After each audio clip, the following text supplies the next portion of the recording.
Yeah. So once again, good evening, ladies and gentlemen. Welcome to the panel discussion of tonight, Green Colonialism, the Scramble for Critical Raw Materials from Africa. My name is Sibylle Straubinger. I am the director of the Vienna Institute for International Dialogue and Cooperation, short VIDC. And it's my pleasure to welcome you tonight. So first of all, I have to excuse Martina Neuwirth, who was in charge of this event, of designing and organizing tonight's event. Unfortunately, she is ill, cannot join us here, but I'm quite sure that she will join us via Zoom. And Martina, if you can already hear us, so all the best and best recovery from us. Yes, and I would like to welcome, first of all, our panelists, our distinguished panelists. It's here on the left to my side, Mokululi Incube. He's from the Minerals Development Center of the African Union and came all the way from Addis Ababa to join us here in Vienna. A warm welcome to you. Thank you.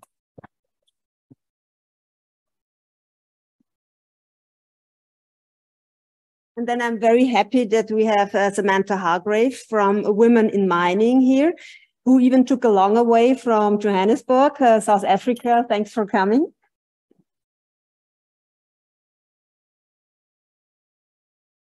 Unfortunately, I also have to excuse our panelist from the European Commission. She had to cancel her participation also due to illness, but luckily, was our local speaker, Karin Kübelberg from the Austrian Foundation for Development Research. She knows a lot about commodity policy of the European Union. I know that because we made a podcast just 2 weeks ago about this topic, and I'm sure she will bring in some of these aspects into the discussion. So thanks for being with us, Karin.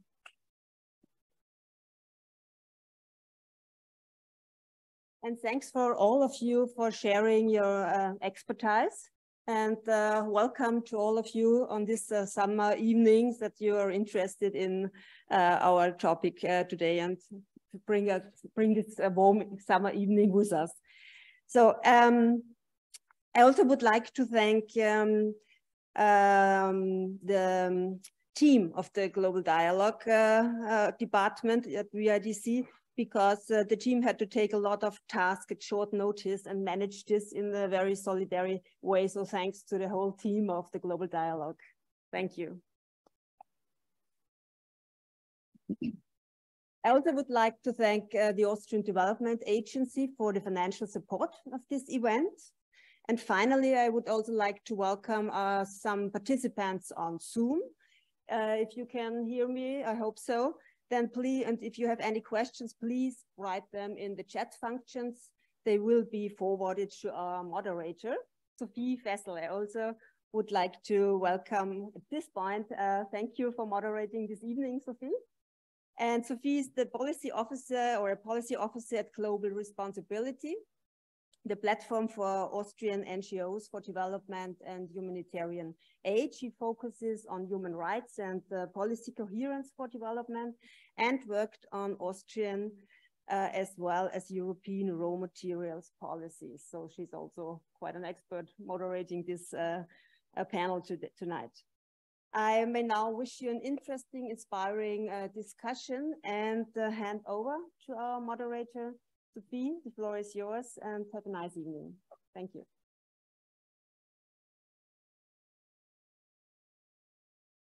Thank you very much, Sibylle. A warm welcome also from my side. I'm very happy that you're all here. Some of you had to travel quite some distance. Some others are based in Vienna. It's easier for us. But we're all here together, and I'm looking very much forward to an interesting evening with lots of debate and interaction. I'm very happy that I was asked to moderate this panel discussion because I find the topic very interesting. Sibylle mentioned before that I'm also working on policy coherence for sustainable development. And there the question always is, which impacts do Austrian and European policies have on other countries, and especially also African countries? And that's something with what we will definitely talk about tonight. I would like to start with some questions to you in the audience. The first one is the easiest one, and I would ask you to stand up if your answer is yes. Who here has a smartphone with you tonight?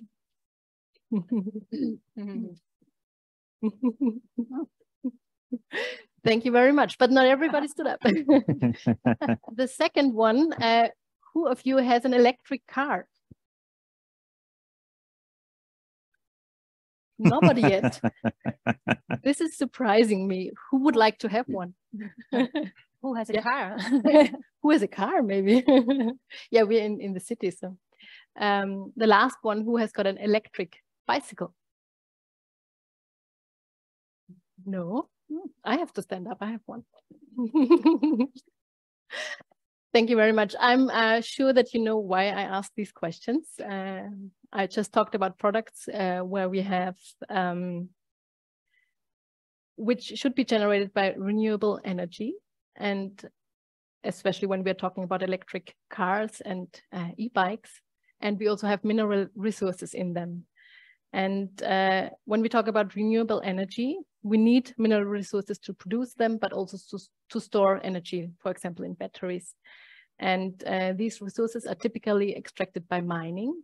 And two of them that many of us might have heard of are lithium and cobalt, for example. So I think we will hear some names and concrete mineral resources tonight.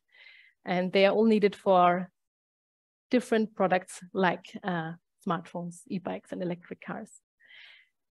All of us, we are facing together a global climate crisis. And because of that, the EU plans to increase the share of renewable energy to at least 40% by 2030.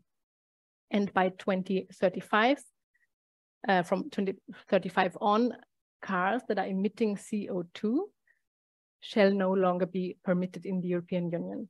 And the question is now where the raw materials, the critical raw materials for batteries, wind turbines, and solar plants will come from.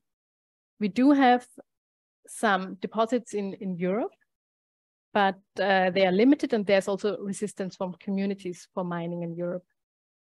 This means that the European Union and also the United States of America are dependent on imports of critical resources and also of so-called green technologies from China, which is often perceived as a geopolitical threat. And this leads to a so-called new green scramble for raw materials, especially also in Africa. And in many African countries, the production of these materials is already expanding. For example, in the Democratic Republic of Congo for cobalt and lithium, in Ghana, Namibia, and Zimbabwe for lithium. And there's also criticism about it from local activists. On the other side, we have 6 million people on the African continent who do not have access to energy, be it from renewable or fossil fuels, fossil sources, yeah. So quite some questions arise from this.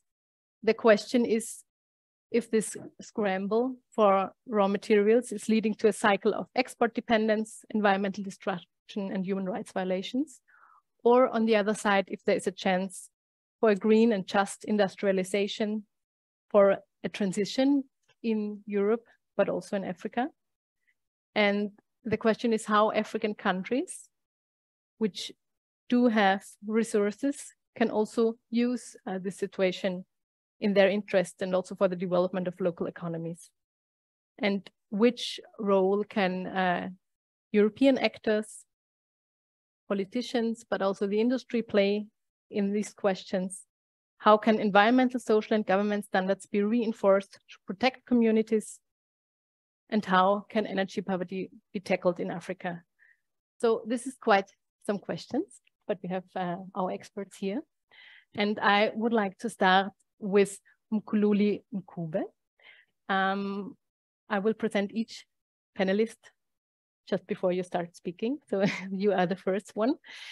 Mkhululi is Program Management Officer at the African Minerals Development Center of the African Union. He has long-standing experience working on industrialization strategies and mineral sector governance in Africa. at the United Nations Economic Commission for Africa. He was also part of the International Study Group to review Africa's mining codes. He has years of experience in strategic knowledge management in connection with national policy engagement and also in grassroots development in the areas of youth and women's empowerment.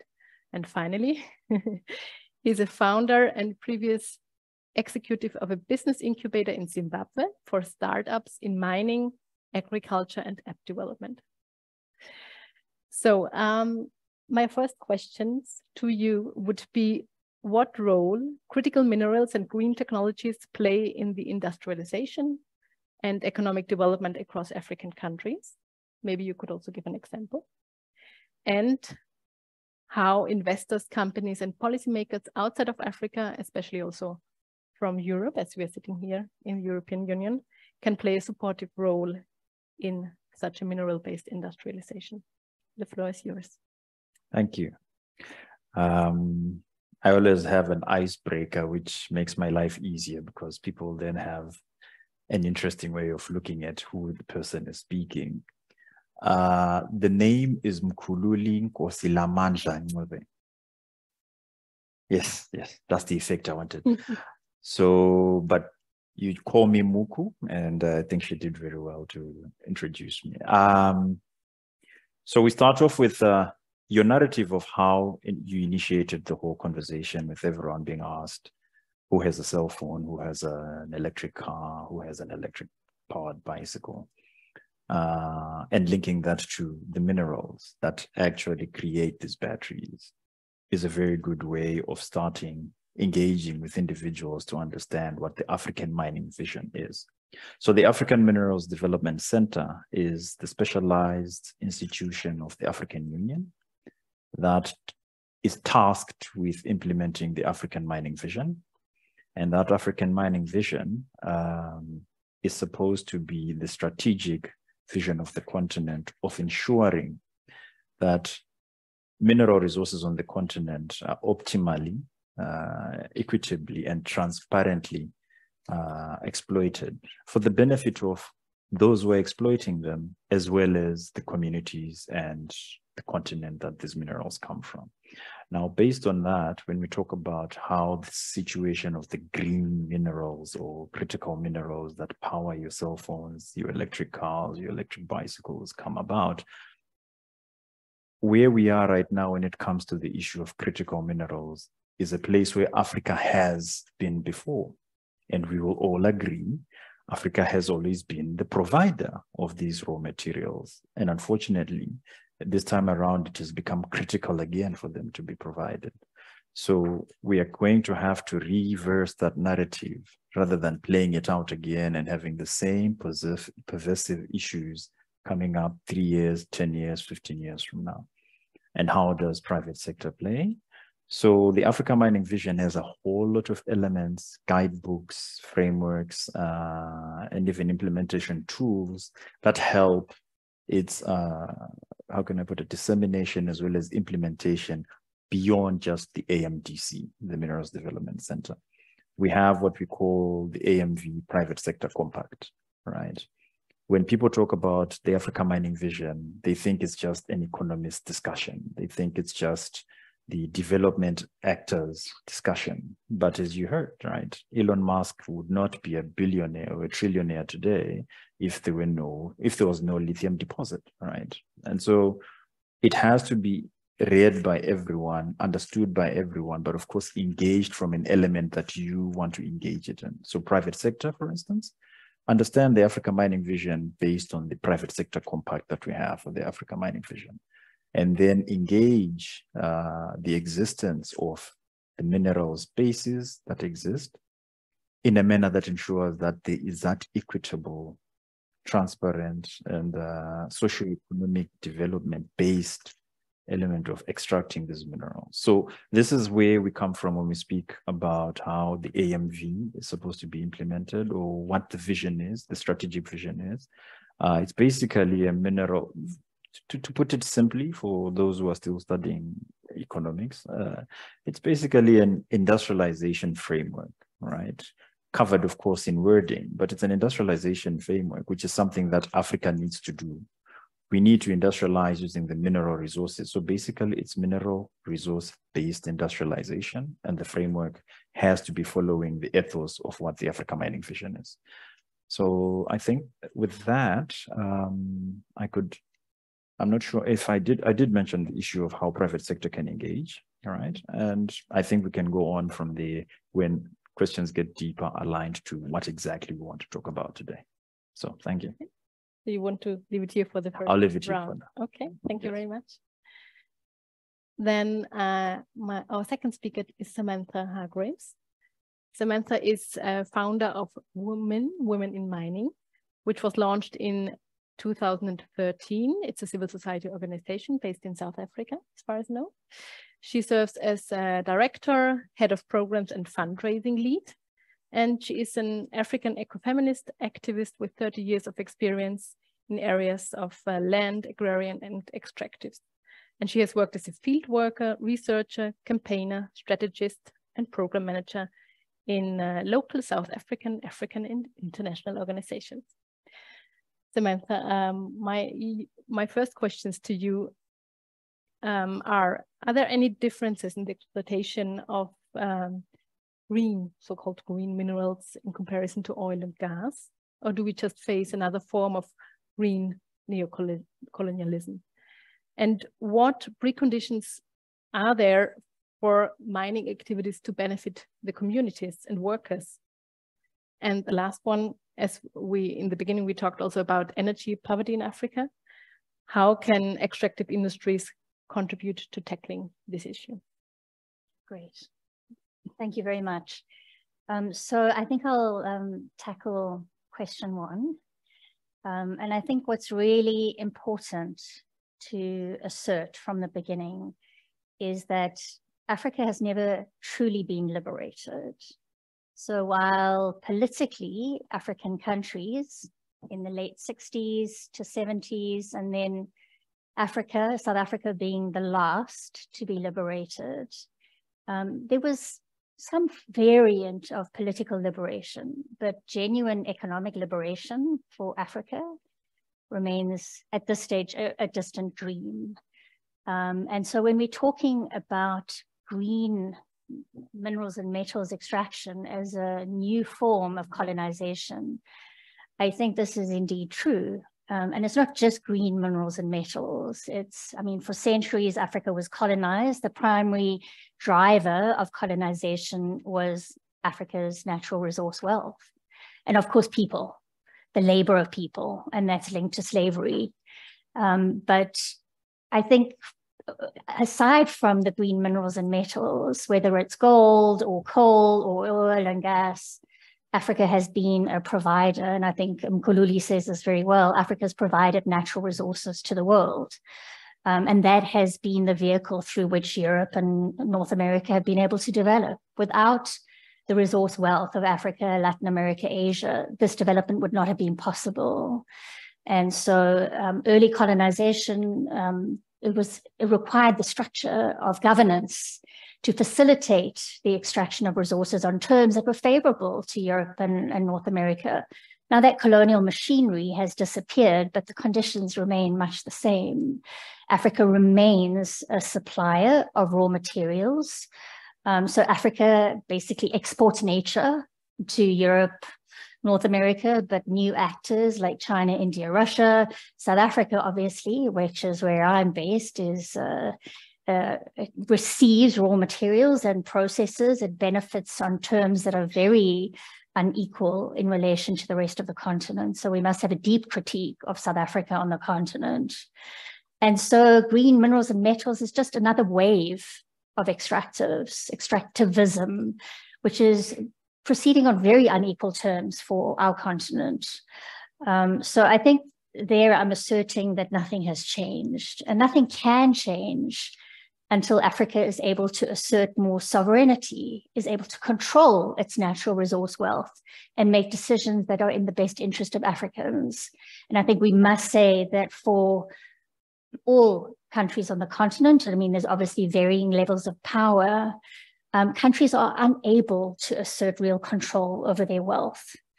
And so why I'm saying that is that even though Africa extracts and exports to other parts of the world, the benefits for Africa are largely not present. So what you're seeing, for example, is African countries enter into deals with big multinational corporations. These corporations are often much bigger, more powerful, have more income and wealth than most of Africa combined. So Africa cannot enter into fair deals with mining corporations, big multinational corporations. Behind the multinational corporations often lie governments of the global north, or China, or India. And these governments are actually standing with their corporations, multinational corporations, and asserting power in those negotiations. So if Shell has an interest in Mozambique and there's a conflict raging in Mozambique that actually is about control over Mozambique's natural resource wealth, Shell is there. Shell is present. It has an interest in extracting, but so is France. So France will send troops into Mozambique to bring the conflict under control so Shell can continue to extract on terms that are beneficial to France and its multinational corporations. So often African governments are negotiating not just with the multinational corporation, but the government behind the corporation. And those multinational corporations, and I think we must be really clear, a lot of multinational corporations are extremely corrupt. There have been a lot of court cases recently, for example, the Lesotho Highlands Water Scheme, which is a massive dam that was constructed in Lesotho. The water benefits South Africa. This is another form of extractives taken from a poor country, and another country benefits from that natural resource wealth. And there you had French companies, and there's been successful litigation against French corporations that were involved in corruption, direct corruption involving staff working in the Lesotho Highlands Water Scheme.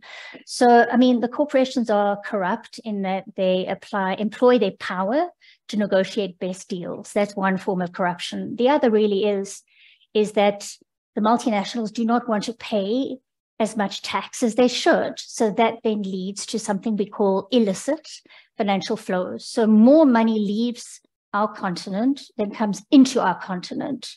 And this is because of illicit financial flows. It's a key vehicle of corruption. So basically in illicit financial flows, what happens is that corporations use their global nature and they have trade between subsidiaries within a multinational. But there's no trade actually happening sometimes. It's just presented on the balance books that 100 trucks left Barbados for the DRC, but there was no trade. It's just a way of hiding profits so that companies can pay less tax. Is that not corruption? Extreme corruption. And so I think Africa is sitting in a position where countries are often negotiating on such unfair terms because of histories of colonization, current colonization, and deeply unequal power in the world. So you can't talk about a fair deal for Africa if we're talking about a geopolitics, a global political economy in which Africa remains deeply marginalized. Countries in Africa are deeply marginalized, and as a result are unable to exercise real sovereignty over their natural resources and decisions affecting African people. So I think that's the response to the first question. So no, this is just continued colonization for Africa. Mm-hmm. Your second question are the preconditions. Mm-hmm. So, I mean, I think the conditions for benefit for communities locally is one question, but then you've got questions around benefit for the nation. So benefit for people that are not directly impacted by mining. So the communities who are affected directly by mining are just one actor, but we must ask at the end of the day, the natural resources, the forests, the minerals are actually sovereign wealth. This is the wealth not of communities per se, but of the nation. And so I think it's a bigger question of, can resource extraction benefit communities? Can it benefit the nation more broadly and ultimately benefit the continent? And so again, this is extremely challenging given the power relations globally. So the minimum for communities locally to not even benefit, but just secure a life. So, I mean, what happens is when you have extractive projects, big extractive projects, what are the impacts locally? So what happens is that people are removed off their land. You cannot proceed with any extraction without people moving off the land. Then you ask yourself, well, do people get compensation? No, in most instances, people do not get compensation. This is because a lot of the land that people occupy in rural areas in Africa is not held under what Europeans would understand as land ownership. It's not titled in the way that you might understand Western land ownership. In fact, a lot of land that is grabbed for natural resource extraction is held under common property. So people, tribes, groups, clans have lived on that land for centuries often, or many decades. They own that land, but they do not hold a title to that land. Often the land is held by the state as custodian for people locally. So the state is required to hold that land in trust for people who live on that land and produce on that land and have a life on that land. Unfortunately, this form of tenure, which is African, it's how Africans hold land, has been absolutely unsupported, and that history lies deep in the colonial past. So forms of communal tenure, African ownership, were not recognized by colonial authorities. So the state placed that land in custodianship in the hands of the state, but customarily that land is owned by the people that live on it. It might have been owned for centuries or many, many decades. And in African terms, that people have rights, clear rights to that land. No decisions can happen around that land without the full involvement of all members of the community and decision-making by the collective. But what's happened is colonization has distorted African traditions, African ways of thinking about land and resources. So you often have chiefs that have been instructed or told that they have power to make decisions on behalf of the collective. So people actually see their land being whipped out from under their feet, the state using its power as custodians, but then the representatives of local communities, being chiefs or kings or local traditional leaders, are essentially giving consent when they have no right to give consent.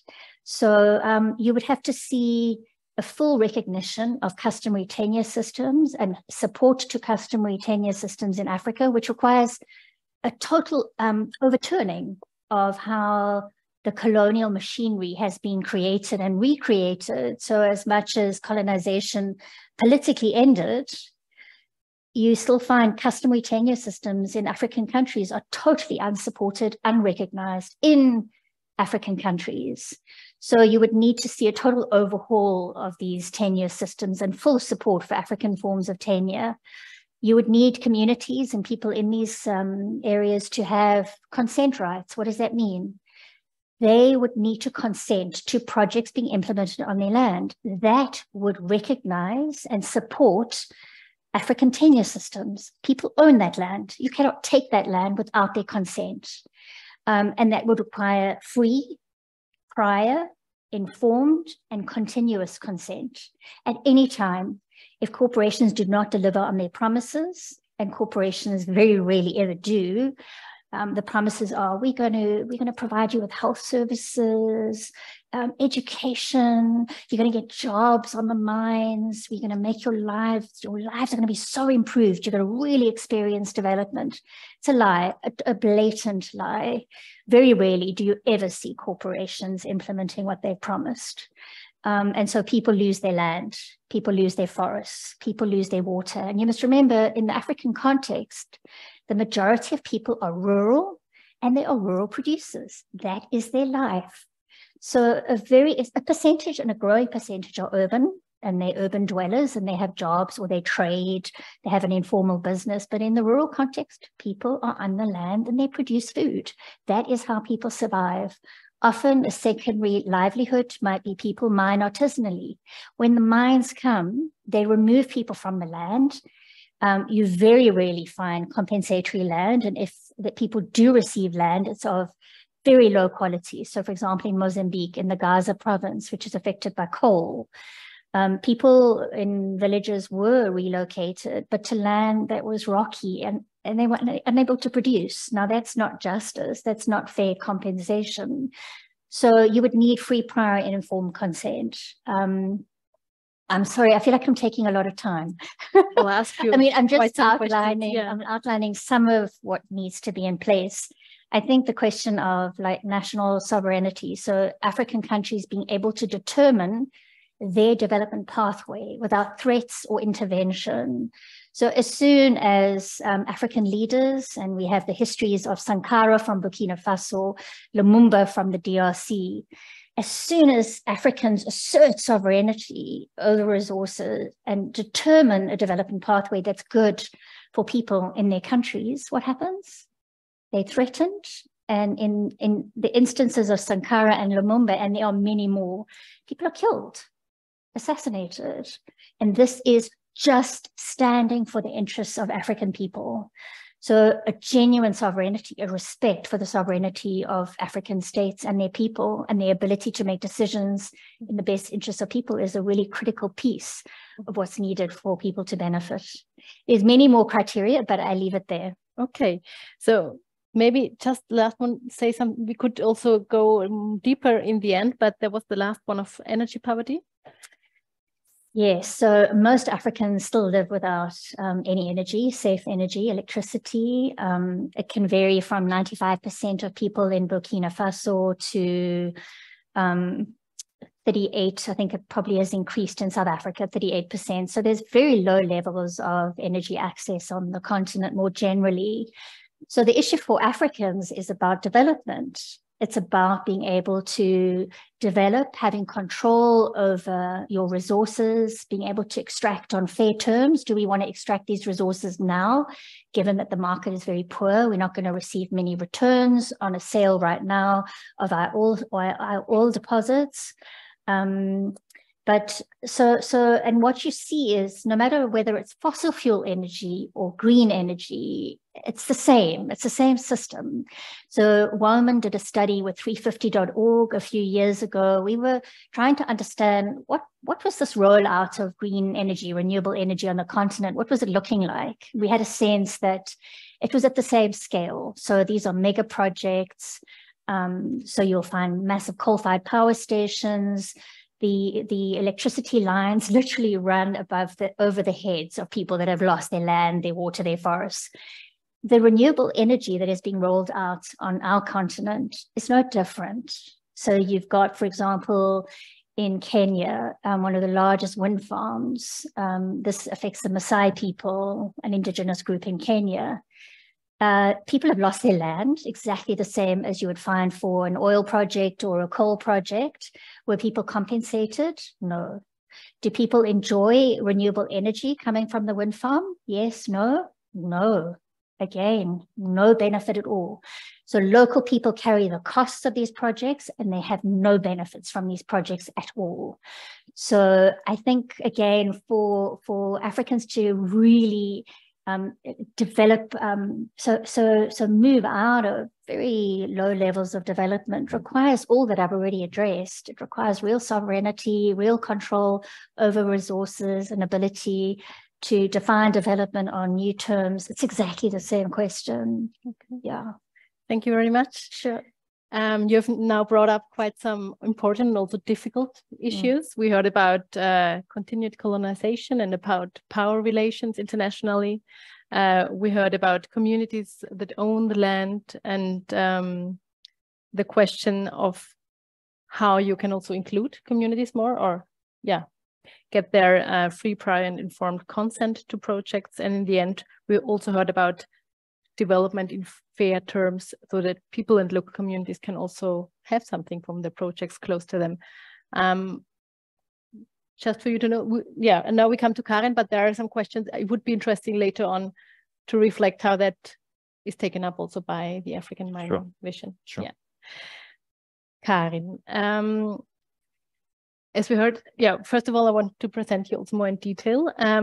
Karin is economist and senior researcher at the Austrian Foundation for Development Research. She works with a focus on natural resource policies, private sector development, international trade, and investment policies. She has been working for the foundation since 1996, and since 2001, she focuses on the area of world economy and development. And she also regularly lectures on these issues at different universities, carries out research, and also does consulting projects for public and private institutions. And she also is a mediator and professional facilitator. As we heard before, the speaker from European Commission is not able to join us tonight. But I know that you know also quite a lot about the European raw materials policies and policies related to the issues of tonight. So like we talked before, I would also ask you to give us a little overview from your perspective, obviously, and to share also your reflection on the EU's policies and activities related to critical raw materials.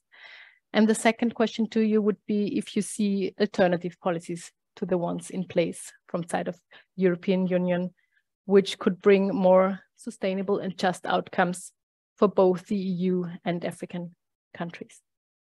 Mm-hmm. Okay, thank you. Does it work? Can you hear me? Yes. Yeah, thanks. Thanks for inviting me. Thanks for your introductions. What I want to add to this discussion is the perspective or the policies of the European Union, and then we can see how this fits together with what is happening in Africa. So what I'm going to do, as I have to take two roles now, I have to explain to you the policies of the European Union and then I have to criticize them. I'll start explaining what is happening.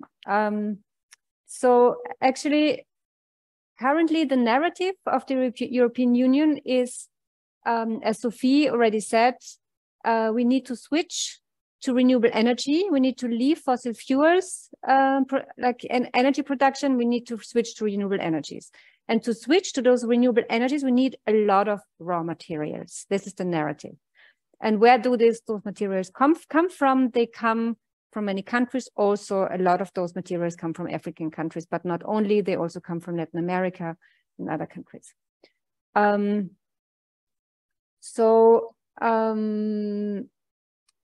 The raw material policy in the European Union is quite complex because the European Union is not one state, it's many states, and raw material policy is a very complex policy field. It's not that the European Union can decide we are going to do raw material policies now, but of course they have to coordinate with the different countries, and not all the policies can be decided upon by the European Union. Raw material policies consists, what do you think? What is raw material policy? All kinds of issues. It's trade policy, of course. Trade policy is an important policy because trade policy is used to get access to raw materials and to be traded in raw materials. There, the European Union has a competence on its own because trade policy is a common policy of the European Union. But many other policies, like for instance, spatial planning, or permissions, or technology, or research and development are national policies or even regional policies. So there has been a lot of coordination been going on between member states to have a common raw material policy. And for a long time, raw material policy was not an issue actually for the European Union because the access to raw materials was guaranteed anyway. I mean, they had enough access, they had their companies, France and UK and whatever other companies could extract raw materials wherever they wanted. But raw material policies in the European Union became an issue when China entered the stage in the 2000s, and suddenly there was a new actor at the international stage demanding raw materials. And suddenly the European Union realized, oh, it's not so easy anymore because there's a competitor who also wants raw materials in Africa, for instance. And there in 2008, the European Union designed the first raw material strategy, the so-called raw material initiative. And the main topic of topic actually of the European initiative, the raw materials initiative, was to get undistorted access to raw materials. So what does undistorted access mean? And I think Samantha explained this very well. Undistorted access means we want raw materials without any conditions from any country. We don't accept any conditions that they can be processed, for instance, that there are higher export taxes. We want undistorted access in terms of free trade. This was the main goal. And then there were also some other targets and objectives in this raw materials initiative, which is also to extract more from Europe, to have higher raw materials extraction also from Europe.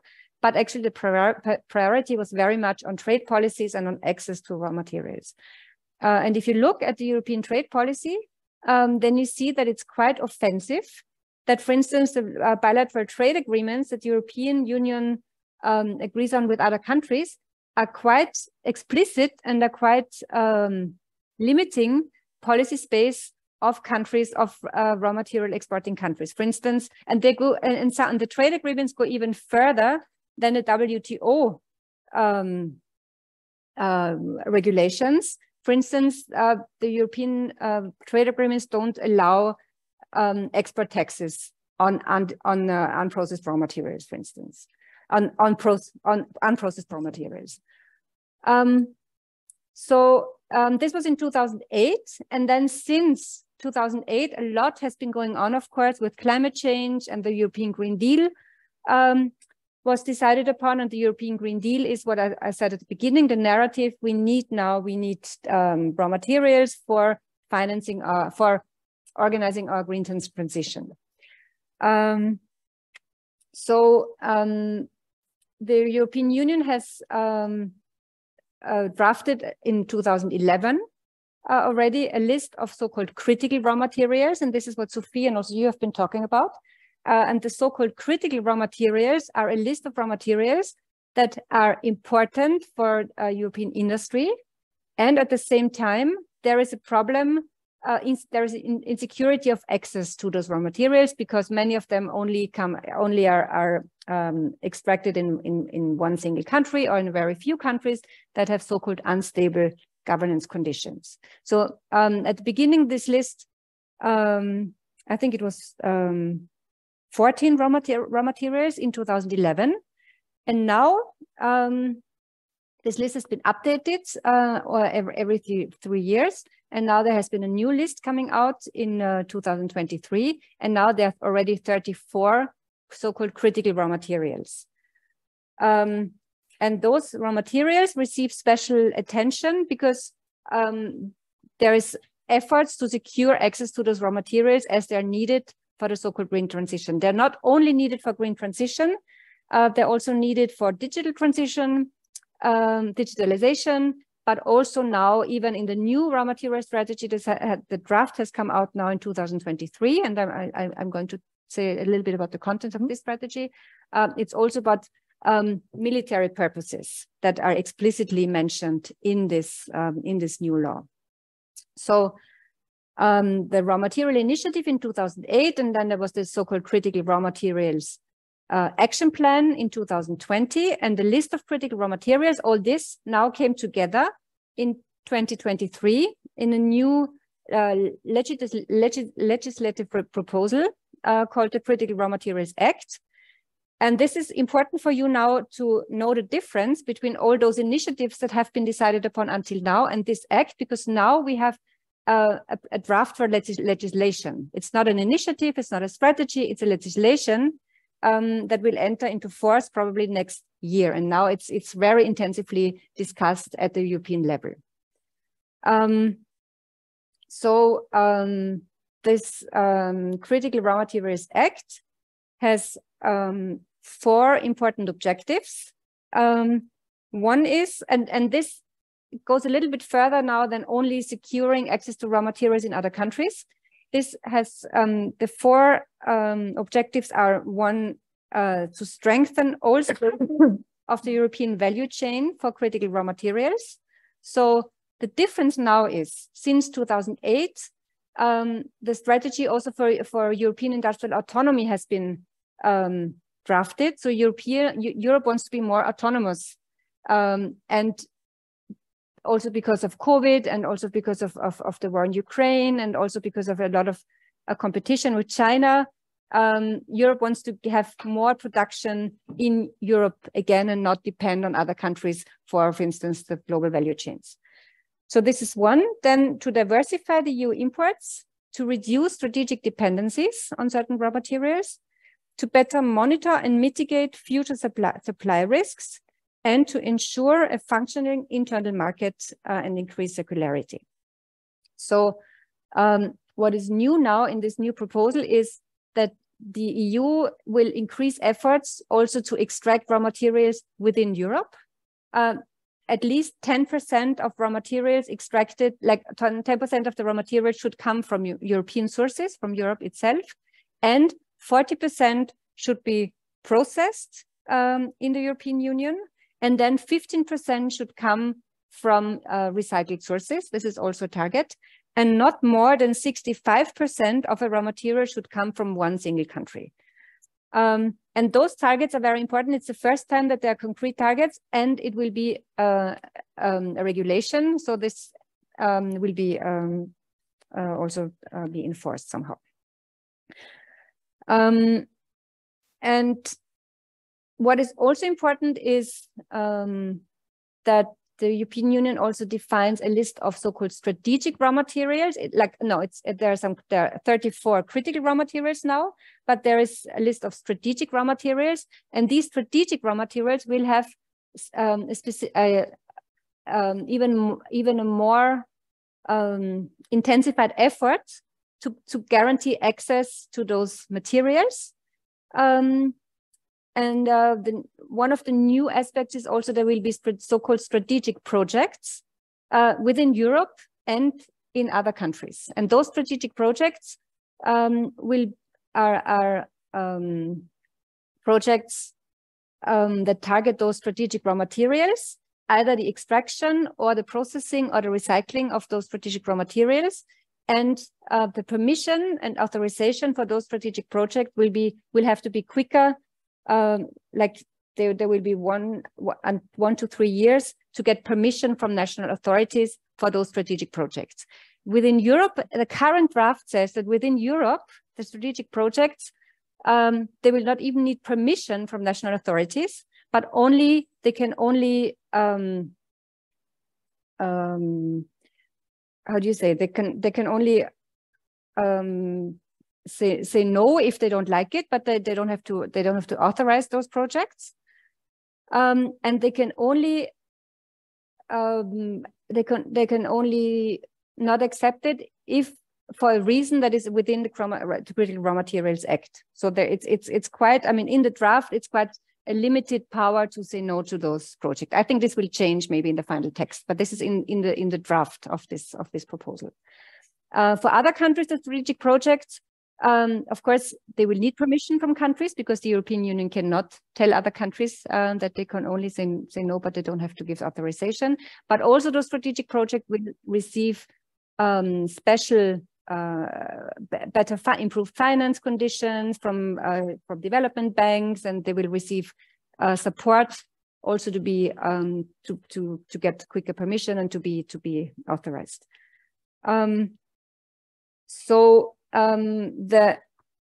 This act actually and this law proposal shows actually how urgent the European Union sees on one hand the green transition, but also the topic of access to raw materials, and that the strategic importance has risen actually even since 2008 much more, because there is much more competition again for raw materials. Also the United States, for instance, have critical raw material strategies, and the Inflation Reduction Act is also quite a competition for the European Union. So the strategic importance of raw material access has increased quite a lot. And I think in the text, those strategic projects are for exploration, for processing, and also for recycling. But I fear that the most effort, especially in other countries, will go into exploration efforts again. There's a lot of talking about support other countries for geoengineering and satellite exploration of new resources.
I think it should be taken seriously, and also civil society strategy should be taken seriously about how we should deal with the land, what else can be done, what are the alternatives to extractivism.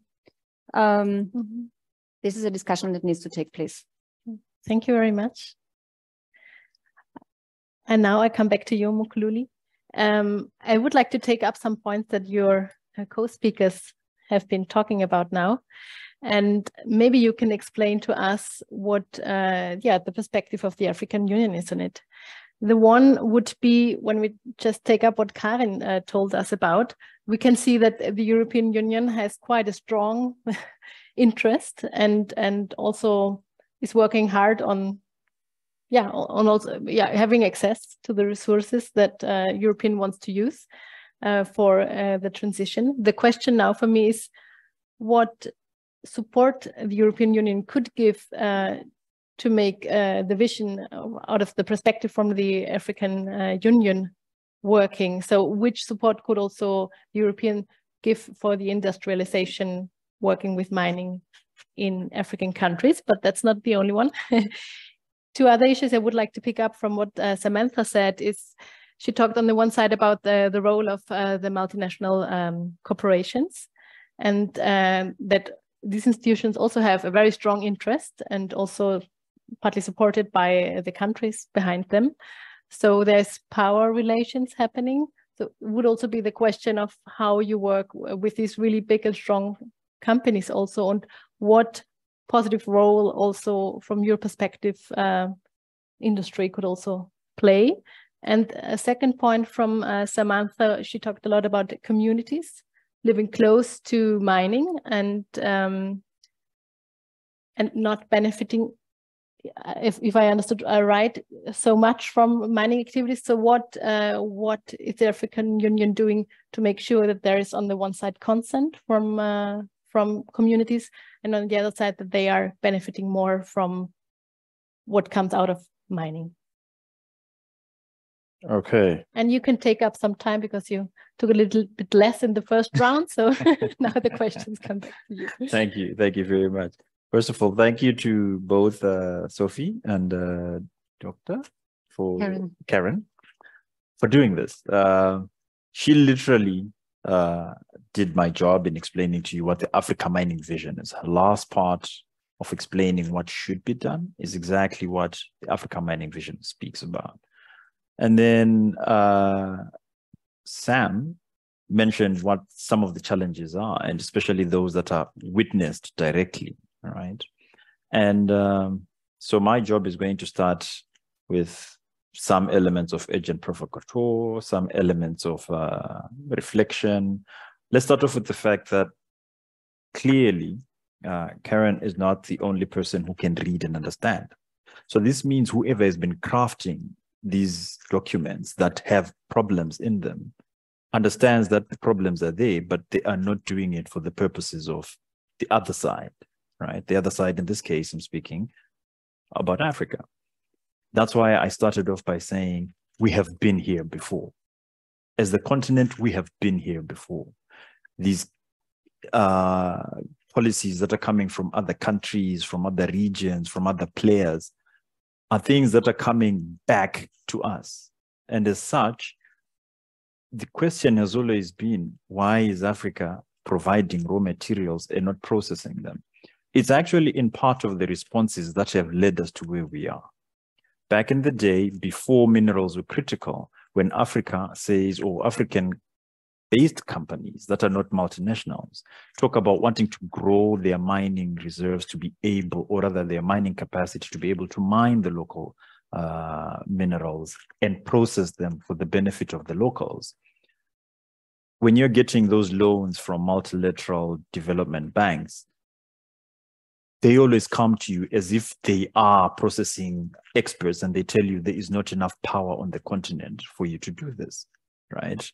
Europe itself will tell you we can't be focusing on wanting to process when there is no processing infrastructure in terms of power, right? Africa has the biggest potential clean energy and has always had it for years on end, right? The Inga Dam in DRC has the potential to power the whole of Africa. Just the Inga Dam on its own, in its 3 phases, it has the potential to power the whole of Africa, right? But it doesn't happen, right?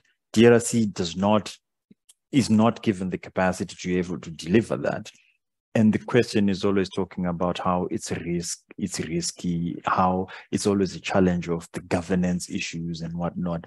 But this is a country that has existed. These challenges have always been known, but there's never been a concerted effort to solve them or help support solve them.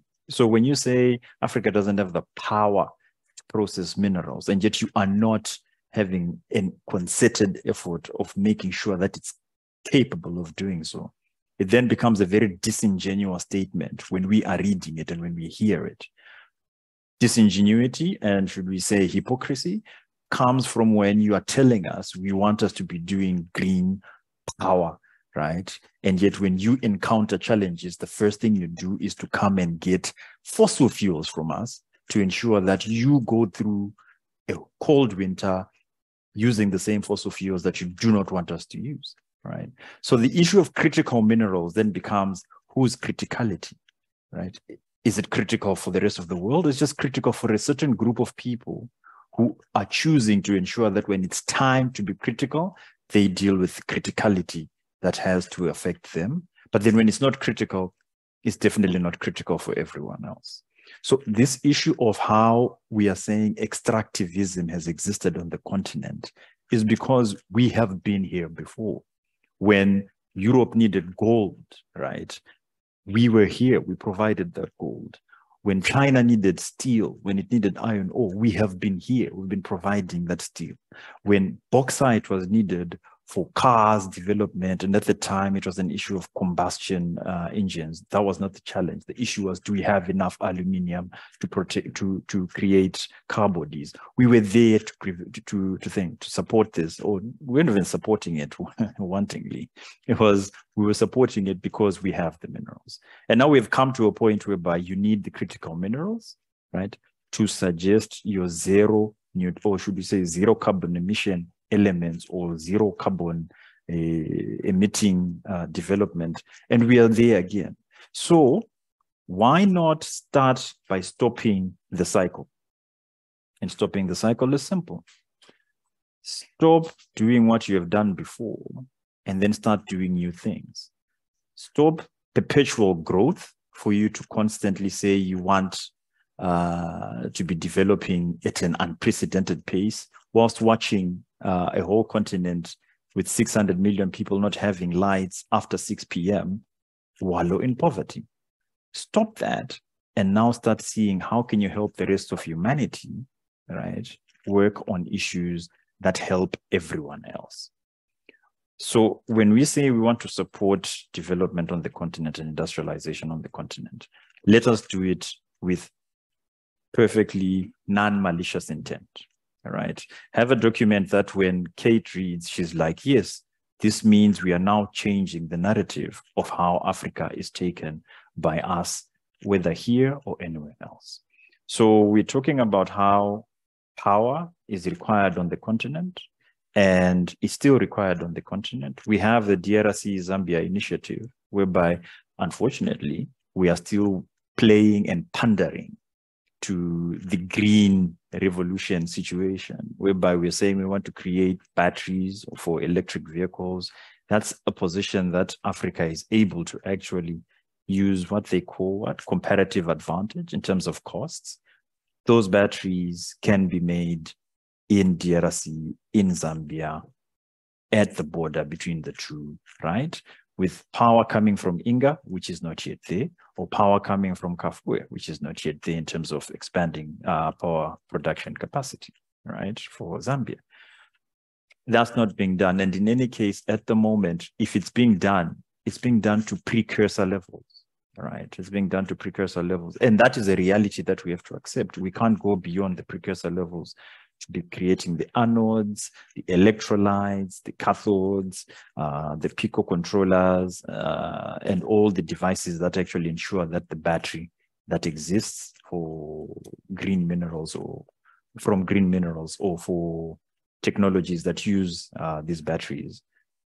These industries don't exist. They are not being foreseen to come to existence. We're just saying we're processing the precursor minerals so that they then go after a certain level of value addition, right? This is where this is what we are celebrating at the moment. Rather than celebrating that we are targeting the starting of 2,000 companies that are along the value chain within DRC and Zambia, right? That's what we should be supporting. That's what we should hope. Everyone in here works in an industry that actually can support that, but we are all waiting for the mining companies to be extracting the minerals and bringing them to Europe for further processing, right? So when you ask, how do you support, how is the green revolution or green minerals, green colonialism supposed to be stopped? Everyone in this room can stop it. Everyone in this room can stop it. Never believe that mining is about mining. Europe was developed on the back of African minerals. No one thinks about that. They hear it, but no one really thinks about that. Institutions of education were built on the back of minerals development, but those minerals coming from Africa. This whole technology that we're talking about was built on the wealth made from African minerals, right? I'm not saying it's just Africa that presented these minerals, but if you start thinking like that, you then realize supporting this issue should not just be an EU policy situation. Humanity in itself should decide that we want to help and then do it with the intent to help, right? I speak as if it's an ideological situation, but it has to come from that perspective before we start talking policy. We have to all understand policy is crafted by individuals who sit in a room and start thinking for you. Right? They start thinking with the perspective of what will 2,000 people think when they read this document, right? Are they going to understand it? Do they believe in it? 90% of the time, the answer is yes, right? And then when it becomes problematic, the people who have been thoughtful will be the first to say, but I can't believe this is what this policy says. Oh my goodness, what? Why? That's because when it was working for you, you could sleep well at night. But now just because it touches your conscience, you're now asking, but how come this policy? No, this happens every day on a daily basis. What you do touches another individual. And when it comes to African minerals, everybody in this room every day is benefiting from the minerals that are being taken from Africa. So you should not think it's a policy problem. It's a human problem.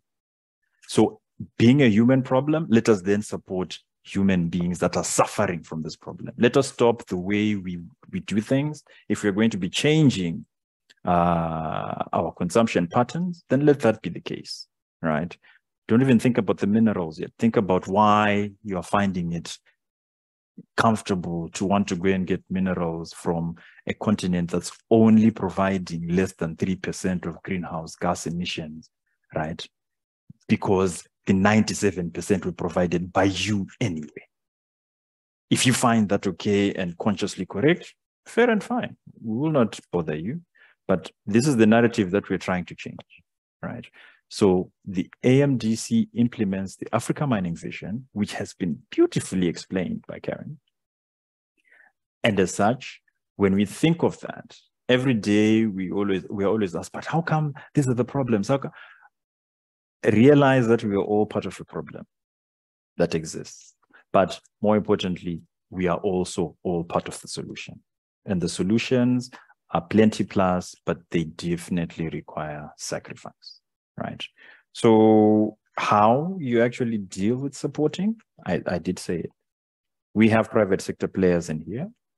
Private sector players have to see how, for all intents and purposes, they can support things that are not anywhere near their purview. All right. Make things simpler. I used to run a business incubation. It's a very small outfit, right? But I ended up being in mining. Right. I didn't want to be in mining because I knew the problems of mining, but I ended up being in mining because that is where the money was coming from. Right. And that is where the low-hanging fruit of money being minted, as it were, in quotes, from nothing was coming from. You'd have people who would come and say, right, I have a mining claim here. I need to do gold. I've been told that in 2 months I may have $6,000, right? I need money. I've been told I can do what I need. And I would be like, but this is not what I'm supposed to be here for. I'm here to try and develop a tech hub. They're like, yeah, we hear you about the tech hub, but are you making money? Mm-hmm. So when the private sector players in this room start thinking about that, realize that whoever you're going to engage on the continent is always thinking about the money. And so if you're going to perpetuate that situation, then without thinking of how it's actually going to help setting up INGA, then we're always going to have a problem. Because INGA is not just for the green minerals processing. Once INGA is done, right, it means the continent is lighting. Once the continent is lighting, you have people who can read overnight. I gave this example. People can read overnight, right? People who can read overnight start getting their degrees on time. When people get their degrees on time, they start having innovative thought processes that have nothing to do with mining. And they start thinking, let us now go beyond. You never know, if everyone had the equal opportunity of thinking of how to deal with greenhouse gas emissions, it probably would not be necessary to just be having a critical minerals solution to the problem that we are facing right now. But we have a set number of people or set number of constituencies that are meant to think for the rest of the world. And that situation is being perpetuated by the fact that the world order is continuing from the time that colonialism existed. So we need to change that. And when we look at one place being just a supplier of raw materials, we all need to change that. We all need to question it. And that is where we're going to this issue. So I've talked about what can be done. Then the power relations in the industry, well, I've mentioned that. Then free, prior, and informed consent on the continent. That is true. That is definitely something that, and I love the way that that Sam put it. I also work on artisanal and small-scale mining, and she touched that, right? She touched on artisanal and small-scale mining. The issue of getting capital for developing minerals in any place requires this issue of, what do they call it? Collateral. Customary land tenure stops collateral, right? Because at a bank, you can't go there and say, I'm sitting on communal land and I want to get collateral to develop. It's things like that that then you realize the system is broken and meant to benefit just those that understand that land ownership can only happen in one way. So these are also other issues. I mean, there are quite a number of these very diverse but intricately linked scenarios that we want to change, should change. But can we change them? It's definitely a collective that has to come through. So from my end, and my response to this at the moment is, we do what we can, right? African countries are always going to do what they can. The diversity in their unity exists in knowing that the challenges they've faced over the years are definitely, unfortunately, always seen as their challenges. But when the wins are happening, they are never their wins. So we are hoping that this narrative changes, and this green colonialism aspect of ours is definitely going to have to change the way things are seen from now on. So I don't know. I think that's it for now. Yeah. Thank you very much. You even get some applause. Yes, I think you talked to all of us. There, as far as I know, there are many people here in the room sitting here in different positions. So you also talked about sacrifice and consumption patterns. That's something that we are all persons being in the role of changing something here, but there are people sitting here from civil society talking also to people working in the Austrian government. So I think we have different roles here, and I hope that we can all take something from it for also changing the narrative, changing our understanding.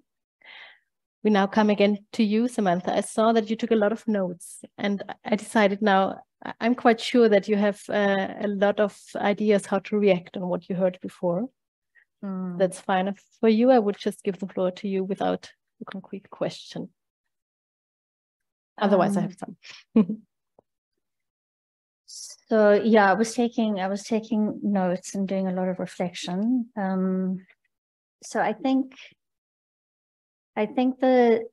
these questions of power are critical, and I think so we can all commit to recycling and reuse and not driving a car and using public transport and so on. These are like individual choices, but actually what we're talking about here is substantive and very big change in power relations globally.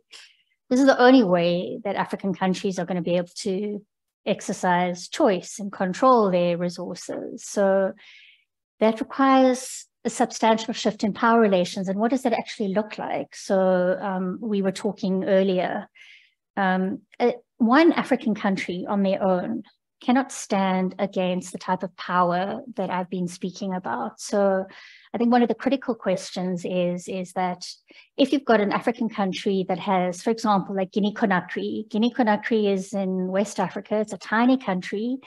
It's one of the poorest countries in the world.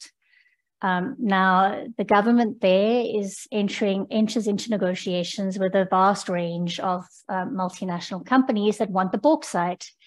Guinea-Conakry has 90% of the bauxite reserves in the world. So actually Guinea is in an enviably strong position, theoretically, to make money from the bauxite deposits that it has.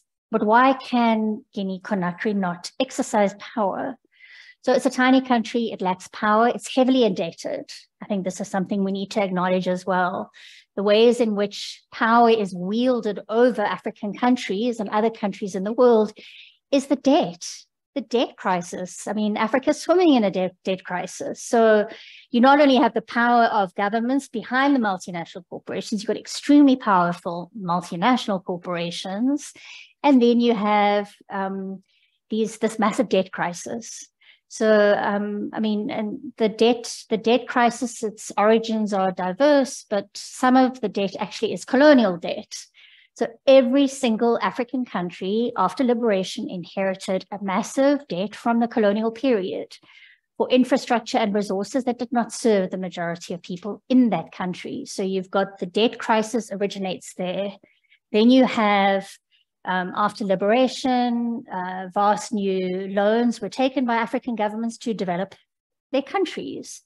And you were actually seeing quite a strong success rate there. So Zimbabwe, which is where Mkhululi is from, after liberation, Zimbabwe made heavy investments in education and healthcare. This was from loans that the Zimbabwean government had received. In fact, I mean, Zimbabwe's health and education system were models. Probably people had better access to education and healthcare than migrants in this room, migrants in Austria. So that's new loans. Then governments get pressurized to structurally adjust. What does that mean? It means trade barriers come down. It means massive retrenchments of public workers. So we've seen privatization rolling out. So, I mean, in this last few decades, you've actually seen African governments become poorer, African governments being unable to meet the needs of their populations, and they're heavily indebted. So Cameroon, many countries on the continent, they spend more just on servicing interest on loans than they do on education and healthcare. Now, that's a terrible situation, right? You inherit colonial debt, then you secure new debt to develop your people in your nation.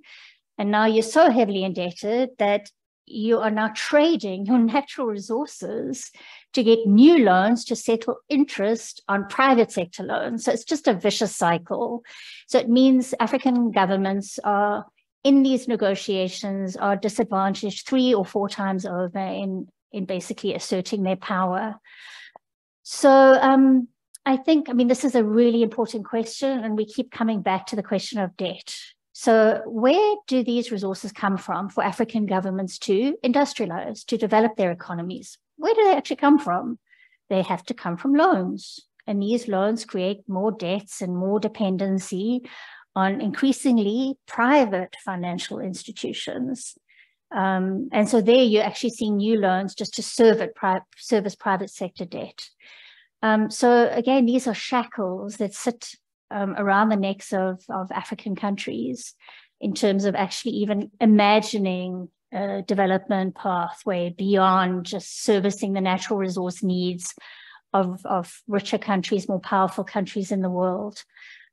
So what does this mean? It means that African countries will never be liberated, truly liberated. And what I mean there, it's not just political liberation, democratic elections every 5 years, truly liberated in being able to make choices for their citizens.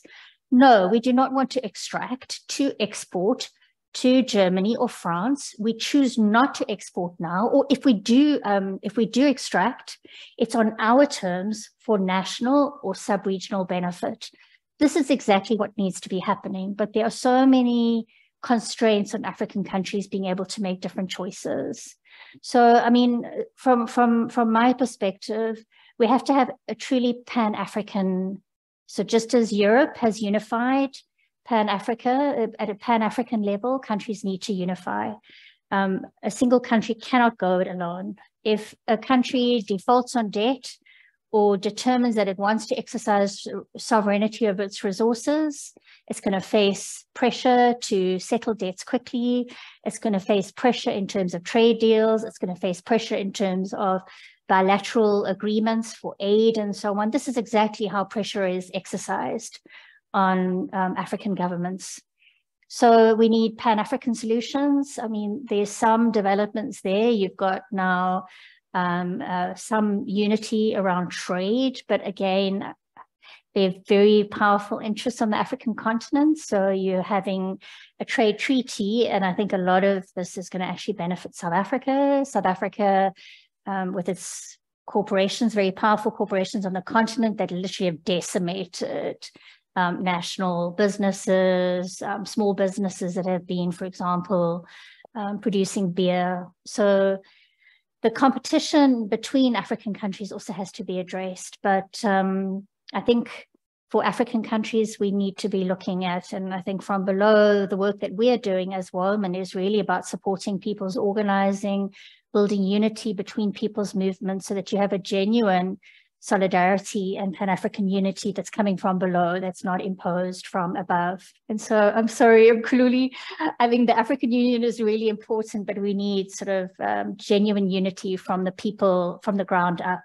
And there you're going to see the crafting of the sort of policies and laws that are about Africa using its resources strategically to develop its economies and not to assist with the development of economies in other parts of the world, which has been the history of Africa's development thus far. So that's just a few reflections on some of the significant changes that are needed just on a continent in order to push back on the power that's exercised by Europe, North America, China. Mm-hmm. Thank you very much, Samantha.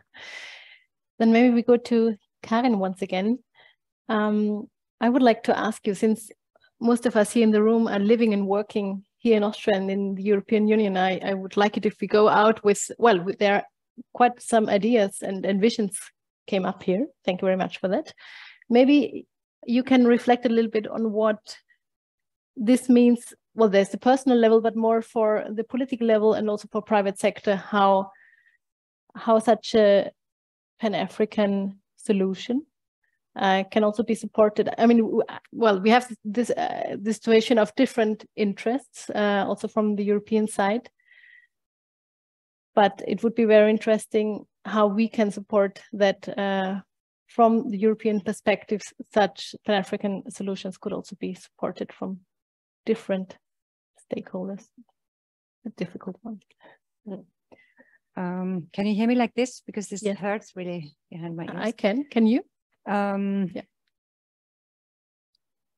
So, well, I think one important keyword is policy space, actually. If you look currently, I mentioned free trade agreements that limit policy space because you cannot have export duties, for instance. We haven't talked about bilateral investment treaties, protection treaties that limit extremely the policy space that African country or any country actually has, when also European countries have signed bilateral investment treaties. But those investment treaties have been signed, and also the Global Energy Charter have been signed in the 1990s, when nobody was talking about companies suing states, basically. So there have been a lot of bilateral investment treaties being signed just when a government went on a diplomatic mission and they made a nice picture with the foreign minister, and then they signed an investment treaty, and many governments didn't even know exactly what they were signing. And now those investment treaties are used by multinational companies to sue states when they want to introduce policies that are maybe not favorable to those companies. They have some of the contents of those treaties are the most favored nation treatment, and also that national investors cannot be treated more favorably than international investors, which limits the policy space for industrial policy, for local content policies, for climate provisions, and also, I mean, UNCTAD is following this United Nations Trade and Development Conference. You can look at the statistics. More and more states are sued because they want to introduce climate policies, and investors say, no, you can't, because this is we are losing our future benefits even. So to look at all those different international policy measures that limit policy space would be already one very important step.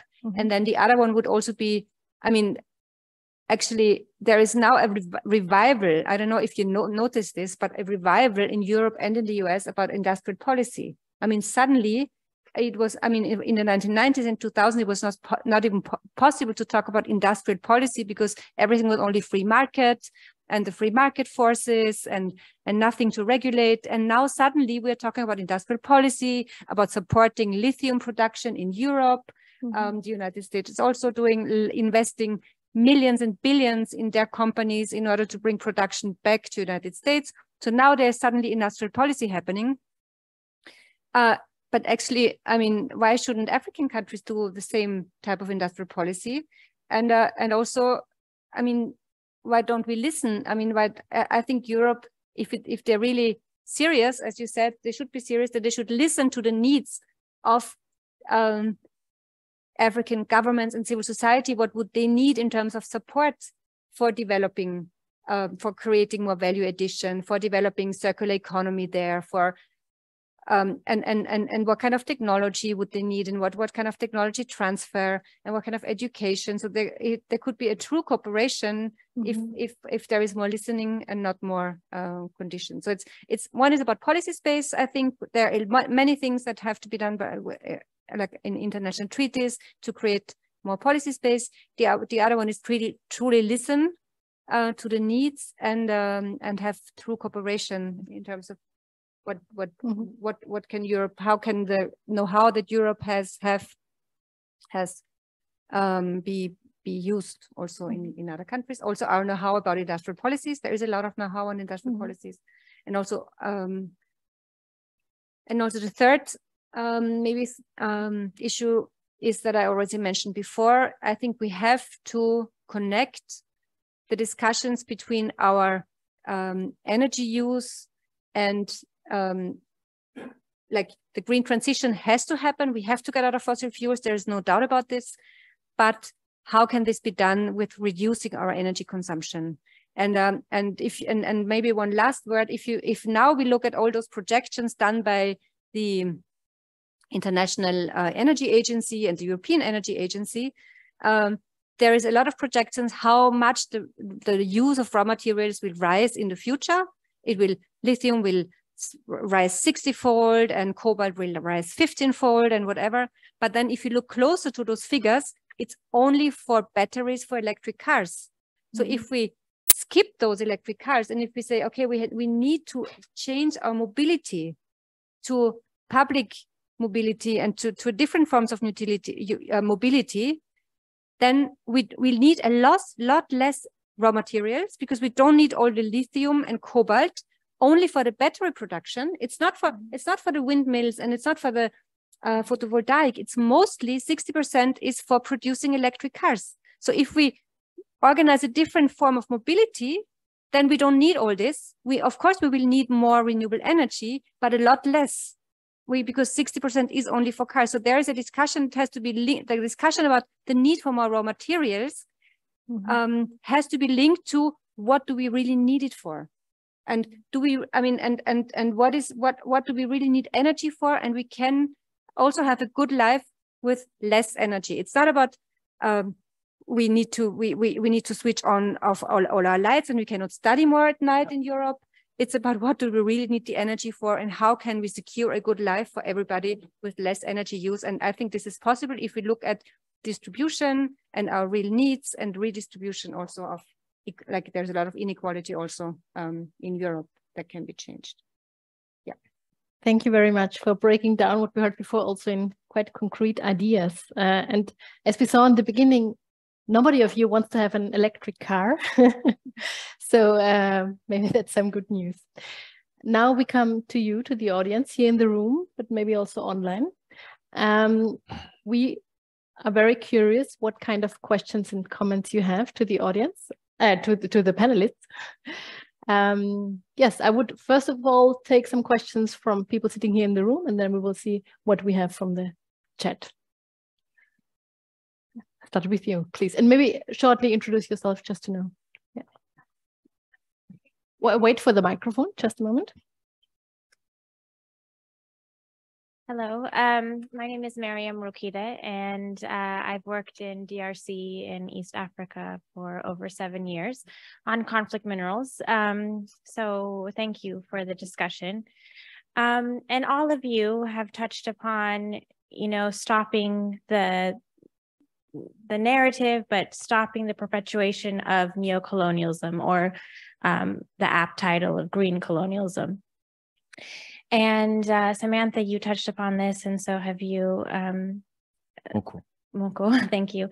That there needs to be a Pan-African solution. And of course, I would love if you could speak a little bit more about the willingness, but also the capacity of the African Union to, you know, you're at a critical moment to kind of be the leader of making the decisions and be in control of the providing, but also processing, also the entire green revolution. But, you know, in my experience, the African Union hasn't been so successful in garnering the, it's not the unity, but African countries to be in charge of their resources like the Middle East did with OPEC. OPEC has so much power because they said, no, these are our resources and we want to control it. It's not going to be EU or the US coming in and making policies and deciding how they extract our mineral and human and labor wealth. And of course, there are, as you mentioned, Samantha, there's also regional entities, ECOWAS, SADC, East African Community, so successful in trade policies, between, Congo, DRC, Uganda, Zambia, the Copper Belt. But I just think this is such a critical time that the AU could really spearhead and become another OPEC for these renewable resources. So if you could speak a little bit on that, I'd appreciate it. Thank you. Thank you very much. We'll collect some more. Yes, just next. So, okay. My name is Jelena Micic. I'm artistic director of Vienna-based Art and Activist Festival. And I just wanted to have a very small comment here because I'm kind of missing one more perspective on the panel, which is basically one of these, as already mentioned, collateral parts. I'm very disturbed how the term Europe is used here. Because I come from a part which is not part of European Union. And one side of this collateral damage is that countries that are outside of the European Union, but within Europe, are kind of being really targeted for raw materials. So I would really appreciate if there have been one more panelist who could represent that position as well. And somehow, like about these alliances, I kind of see that there is maybe a possibility of those so-called second world and third world alliances that were historically based in the non-aligned movement. This also maybe relates to me because I come from ex-Yugoslavia. And somehow this is not a topic which is cool here, and no one talks about how some alternative ways have been also historically happening. Of course, we can criticize them and so on, but I definitely miss one more perspective. Thank you very much. So maybe we take, and then I have seen you, the question from online.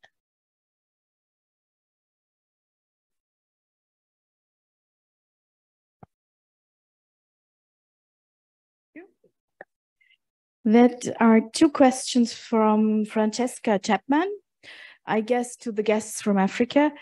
From the African perspective, do you see major differences in the approach of the European Union versus that of China? And the second one, is the EU Global Gateway and its focus on renewable energy, CRM projects, a perpetuation of the green colonialism we have discussed, or do you see some potential for it to benefit Africans, community or countries? And further, a question to Samantha from Terna.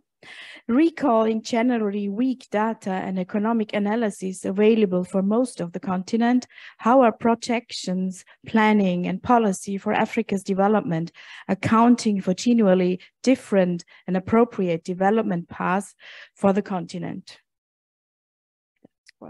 Thank you very much. I would, since I remember you, I would start with I that. didn't understand the second question. Yeah, exactly. The last one on the data, or no, the one before that. There's reference to some policy or initiative. The last one I got, or the one before. The one before is ETHU Global Gateway, and its focus on renewable energy, CRM projects, a perpetuation of the green colonialism we have discussed, or do you see some potential for it to benefit African community countries?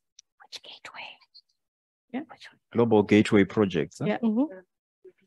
That's what I critical raw materials. But Karen can take them. Yeah. Okay. So I saw that there are more hands up, but since it's quite some questions also from the chat, complicated ones, I would go with these ones.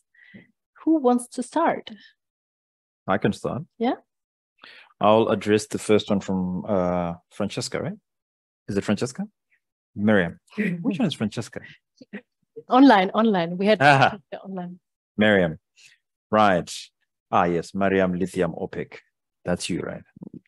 So yes, the issue of having countries that are producing lithium, let alone not necessarily just being African, coming and creating a lithium OPEC of sorts. It's actually being mulled by some countries, like I hear Chile, but unfortunately it does include some of these other countries that have always been traditionally the winning mining countries. I hear Chile, there's another Latin American country, a group of about 4 countries wanted to are thinking about it. It was a discussion that was mulled over, and it can happen, right? But as always, it's always an issue of collaboration, right? From a regional economic community perspective on the continent, we can't be thinking of having a lithium OPEC of sorts when we can't process that lithium into hydroxide, right? Now, as the Africa Union, and in particular the AMDC, we have fortunately managed to canvass what we call the coalition of the willing that works towards the Africa Mining Vision. So this includes the African Development Bank, Afrexim Bank, even the African Continental Free Trade Area Secretariat, the African Union Development Agency, NEPAD, and that coalition of the willing has come together to say they're supporting the development of what we are going to call an African green mineral strategy. So that's actually in the process of being created, being led, of course, by ADB. We have massive inputs into it. And so does the rest of the coalition of the willing, including the UNECA, of course, the United Nations Economic Commission for Africa. This coalition of the willing is coming up with this African green mineral strategy. That's one way of ensuring that we do have a strategic way of looking forward and saying, should African countries want how to do it or request on how to do it, then that particular policy perspective and strategy will exist by the time we are done with it, right? Now, this also has to address the fact of how African Union member states operate. The issue of sovereignty of each and every member state is something that is untouchable, right? And it has worked for most African Union member states, but of course, it does hamstring the issue of harmonized policy implementation, right? Because you do have the power relations that Sam was talking about coming into play in the background. You have certain governance issues that exist in certain African countries, not necessarily being governance issues, but being a power relations issue, right? Just like in every other country in the world, it seems, that has democracy, there are bigger players behind the democratic veil, right? There are those who feel if this particular leader is there, then business interests are protected. If you keep on talking about that particular discussion, right, you realize that you will either disappear, and for some intents and purposes, anything or something will happen to you.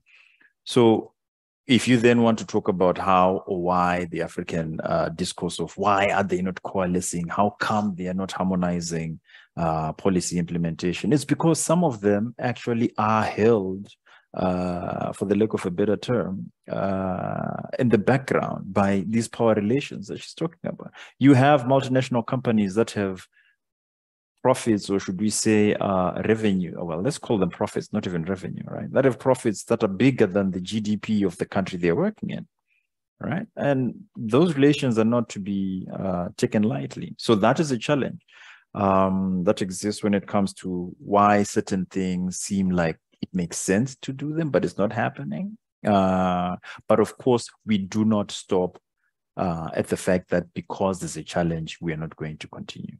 Like I'm saying, the green mineral strategy is ongoing. We're working towards bringing it about. And hopefully when it's actually launched, we will have African countries then beginning to coalesce on how to implement the green mineral strategy. They understand the Africa Mining Vision. They understand the broad strokes of it. But when it then starts delivering things like the African Green Mineral Strategy, then you then possibly have the ambition that will come through from countries saying, let's coalesce and work together towards implementing the green mineral strategy. Right. And then on the major differences between Europe and China. That was the second question that was addressed to me, right? That's Francesca. Right? I'm sorry, Miriam, I'm sorry. So the major differences between Europe and China. I want to answer this in a manner that does not seem like I'm avoiding the question, but also doesn't seem like it will bite the hand that feeds anyone. The reality of there being a comparative situation between Europe and China, that reality doesn't exist. If you want it to exist as a competition, Europe has lost already, right? And that loss is not coming from any strategy other than the fact that the relationship between Europe and Africa and the relationship between China and Africa are, with Europe and Africa, a horse and a rider. China and Africa, two comrades that are working in the fields, right? And when you look at that particular relationship and you think there's still a way of Africa looking at Europe and saying, but then, you know, maybe it was better to be whipped to get faster to the end of the line. And yet they have a comrade who says, my friend, when we are falling, we fall together. When we're moving together. I know I'm stronger than you, but we're moving together. That is a relationship you cannot have a competition in. There's no comparative, right? But the issue is, it shouldn't be an issue of who is better, or because at this point in time, if that happens, we are losing the plot as to why we are trying to deal with changing the narrative of getting to where we are. The fact that the term colonialism is still being able to be used in a discussion with a room full of people tells you that they are unfinished, unsorted business that exists in the back of our head, and we all know it, right? No one wants to broach the subject. But if it's to be broached, then be very willing to take the reality of what is presented to you. China and Europe can never be on the same playing ground when it comes to being looked at by Africa at the moment, right? Africa will look at China and say, that's a friend. To look at Europe and say, former colonizer. If you think there is a way that that can be looked at in equal measure, I'm sorry, we are not at the same level, right? But let us not look at that particular dynamic at the moment. Let's try to look forward. China itself actually services and supports some European countries, right? There are industries that depend on China's manufacturing capacity as much as they think it is a competitor, right? Yes, you're talking about how, is it 40%? 40% that requires to be manufactured in Europe, right? You realize that the machinery that needs to do that 40% is going to be gotten from China. So at the end of the day, what are we really talking about, right? If they want to make it, sorry, timer? Yes. Okay, sorry. So I'm sorry, that's the response to that. China is always can get big. But Yeah. we have some more, thank you very much. Yeah. But we have some more questions. I also saw that there would be more. So maybe I come to you, Karin. I think you would take up the question on Europe, on the other, Europe. on this collateral that you asked. I would say something if you want. Yes, and perfect, and also on the EU gateway. Yeah, There's a comment. Okay. Yeah. Mm. Yeah, and this what if Europe Africa can benefit? Yeah, yeah. I do want to say something about this because I mean the topic of our conference today is Africa, so that's why we didn't touch upon other regions. But I mean, it's important that Europe is not only sourcing raw materials from Africa, but also other countries are very important. For instance, I mean, if you look at Ukraine has a lot of raw materials, and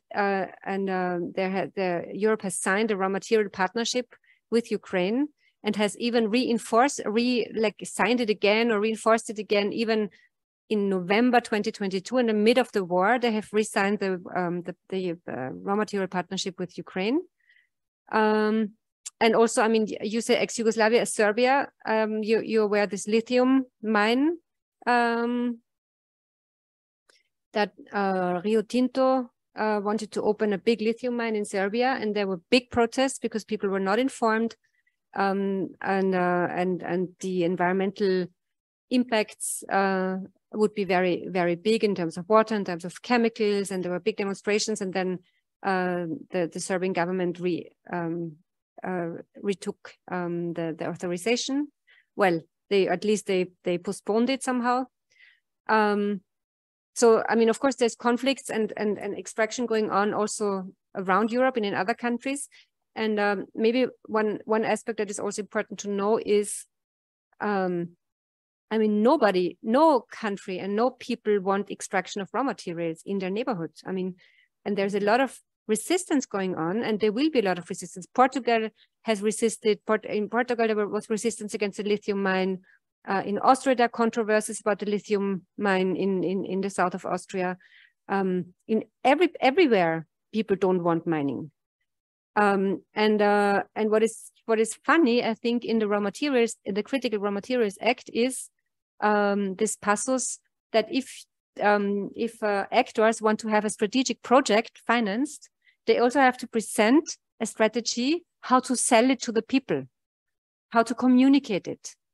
And this is called social license to operate. It's a very common term.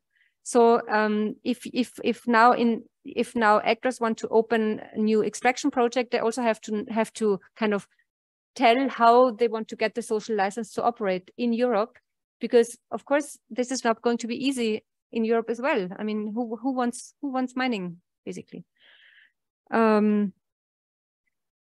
Yeah. So yes, in other countries it's happening as well.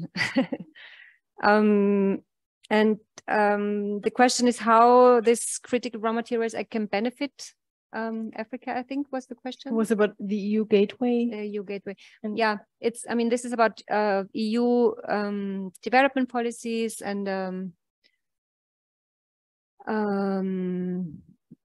the coordination of development policies. I mean, I think the only way this can benefit is if it helps to create local added value, basically, and to save the environment, also to create alternatives to extractivism, basically. Yeah. Thank you. And I had one thought, I'm sorry. Yeah. Because you were talking about producing batteries in Africa. It's very complicated, apparently. I mean, I'm not a technician and I'm not a specialist, but it's very complicated to produce batteries.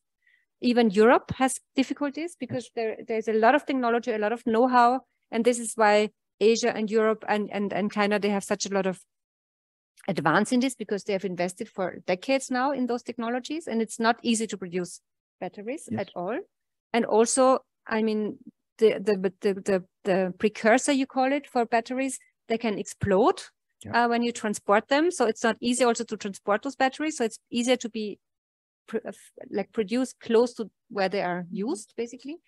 But I think if batteries are produced, then they should be used for electricity, like in Africa to have light at night and not to fuel our electric cars, basically. There's a lot of energy storage also needed because the grids are not working in many countries. So energy storage is not a bad thing, but it should be used for the right purposes. Mm-hmm. Thank you very much. Samantha, the very last question was about data, weak data. I think that was the one really open, but you might also want to touch on some others. I wanted to address your question because I think it's a really critical one. So, I mean, Mkhululi also references it. I mean, on the African continent, because of the way that development is conceptualized, so African governments are told by the World Bank, by European countries, by North America, that the path to development for your countries is you need to attract foreign direct investment. You have to be privatizing. You've got to have real free trade. So you need to bring down all your barriers and tariffs. So this is the pathway that has been prescribed for African countries. So what you're seeing on the continent is you're seeing a lot of competition between African governments to attract this very necessary foreign direct investment. So, I mean, the possibilities for cooperation between African countries, which you're outlining, which is really clever. I mean, if you've got, like, for example, Zambia and the DRC, they've got most of the cobalt supplies there. There's a really powerful opportunity to develop a compact and develop something along the lines of OPEC. And I know it was USAID that's been investing in developing this beneficiation of cobalt and lithium into batteries. Now, just think that through. USAID is financing a beneficiation project in 2 countries. I don't know if there were other financiers, but I understand it was USAID-led. What's that about? Is that, oh, we really want to help Zambia and the DRC develop the economies through beneficiation, industrialization? No, that's about securing access to that market. So USAID is acting on behalf of the US government and ensuring that the US is guaranteed a supply of cobalt and lithium. So I think I think we have to look quite cynically at some of these investments from Europe, North America, and so on.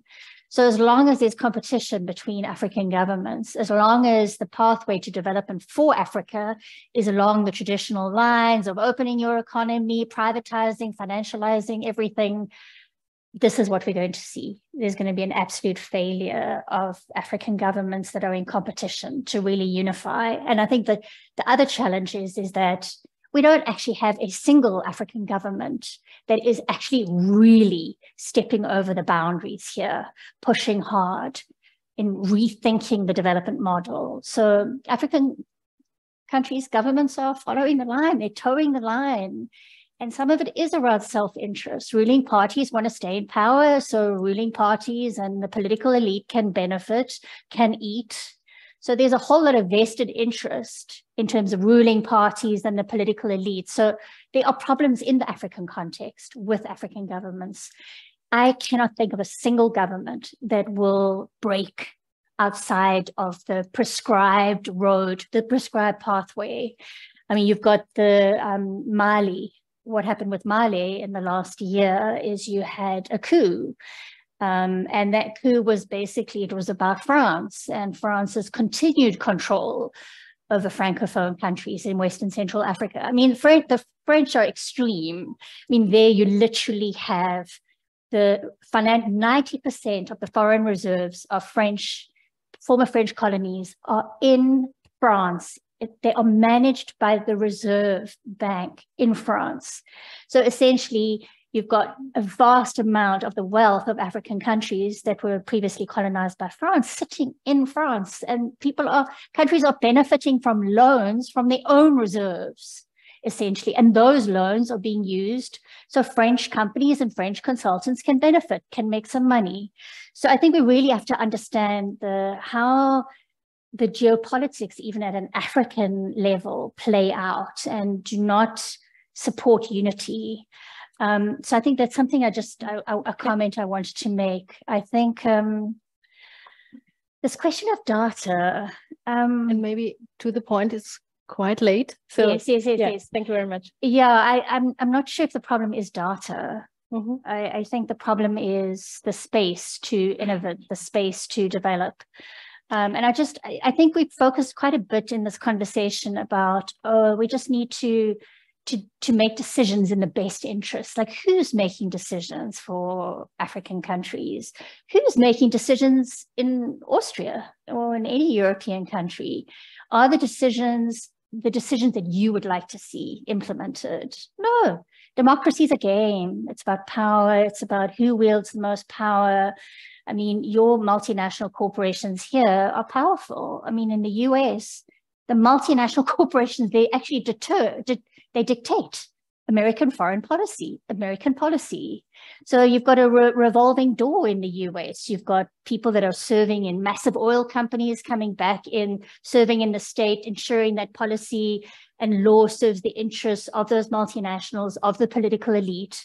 So I think there's a big question here. It's not about me as an individual making a different choice. It's about who wields power in European countries. And I think that's what shapes then the policy orientation to other parts of the world. And so that's why your movements are so critical in terms of getting perspectives and policies that actually serve your interests and hence serve the interests of people elsewhere in the world. So we need real solidarity, I think, between movements in Europe and in Africa. I was speaking earlier today to a journalist for a youth radio station. And I mean, it's so obvious that there's such a critical alignment in the interests of young people in Europe and movements of peasants, movements of women in the African context that are essentially fighting the same power battles. We're facing off the same political actors, and that unity will hopefully drive more change in the direction of what benefits Europeans, working class, migrants living in Europe, and Africans and people in Asia and Latin America. So I think that's really important. There was something else I wanted to say, but I'll leave it there. It seems like these are the perfect last words. I know that there have been more questions, but it's late. So I would ask you to ask your questions that you couldn't tell us now after the event. Now there are drinks outside, and we would very much appreciate if the informal debate would go on. And so we end with these words about solidarity and democracy. Something that we can take on. Yes, there are questionnaires. I have it here. I said it a little bit too late, but there are questionnaires on your seats, and we would appreciate it very much if you could fill them out. And I think there is, or just leave them there and we will collect them afterwards. So thank you very much for your patience, for listening, for asking questions, giving comments. Thank you very much to the panelists. Thank you.